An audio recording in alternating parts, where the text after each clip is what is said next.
अस्सलाम वालेकुम, बाज़मा डेली में खुश आमदीद। आज की रेसिपी है मसाला भिंडी की। तो आइए बिस्मिल्लाह करते हैं।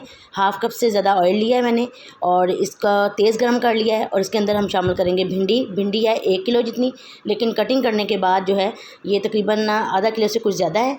तो इसको हमने फ्राई करना है हाई फ्लेम पे, क्योंकि लो फ्लेम पे नहीं करना। अगर फ्लेम लो होगी तो भिंडी जो है सारा ऑयल ऑब्जॉर्व कर जाएगी। हमने पहले ही ऑयल कम लिया है ताकि ये भिंडी हैवी ना हो। तो लाइट टेस्टी वाली भिंडी हम बनाएंगे।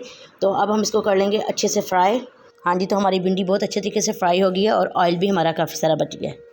इसी में हम शामिल करेंगे प्याज, 1 टेबलस्पून जितना लहसुन का पेस्ट हम शामिल करेंगे और इसका कलर बस अब लाइट ही करेंगे, ब्राउन नहीं करना। और इसके साथ ही हम इसके अंदर चंद कड़ी पत्ता शामिल कर रहे हैं और इनकी खुशबू और टेस्ट बड़ा लाजवाब है और ये घर में लगा हुआ पौधा है।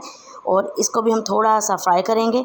इसमें शामिल करेंगे 1 टीस्पून सुरख मिर्च और 1 टीस्पून इसके अंदर शामिल करेंगे हम नमक और उसके साथ ही हम इसके अंदर शामिल करेंगे 1 टीस्पून जितनी हल्दी। अब हम इसके अंदर शामिल करेंगे 3 अदर कटे हुए टमाटर। टमाटरों की बहुत अच्छी सी ग्रेवी रेडी कर लेंगे हम लोग। ग्रेवी हमारी रेडी हो चुकी है। अब हम इसके अंदर शामिल करेंगे हाफ़ कप दही खट्टा और इसका बना लेंगे पेस्ट। और अब हम इसके अंदर शामिल करेंगे भिंडी फ्राई की हुई और बड़ी एहतियात से चम्मच चलाएंगे ताकि ये हलवा ना बन जाए। और इसकी हमने करनी है भुनाई। ये तब तक पकाएंगे जब तक ये अपना ऑयल ना छोड़ दे। और 1 टीस्पून जितना सब्ज़ मिर्च का पेस्ट हमने इसके अंदर शामिल कर दिया है और इसके साथ ही 1 टीस्पून जितनी अदरक कुटी हुई भी शामिल कर देंगे। हाँ जी, भिंडी अपना ऑयल छोड़ रही है तो अब हम इसको ढाँप देंगे 4 से 5 मिनट के लिए और फ्लेम हम जो है अपनी लो कर देंगे। तो देखें जी, भिंडी तकरीबन हमारी तैयार है। हाँ जी, तो अब हम इसके अंदर शामिल कर देंगे 1 टेबलस्पून जितना लेमन जूस।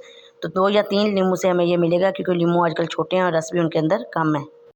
लेमन जूस डालने के बाद 4 से 5 मिनट मज़ीद बुनाई करेंगे मीडियम फ्लेम पे और उसके साथ ही बारीक कटा हुआ सब्ज़ धनिया शामिल करेंगे। तो अगर आपको मेरी रेसिपी पसंद आए तो मेरी वीडियो को लाइक कीजिए, शेयर कीजिए और मेरे चैनल को सब्सक्राइब कीजिए। जज़ाकल्लाह।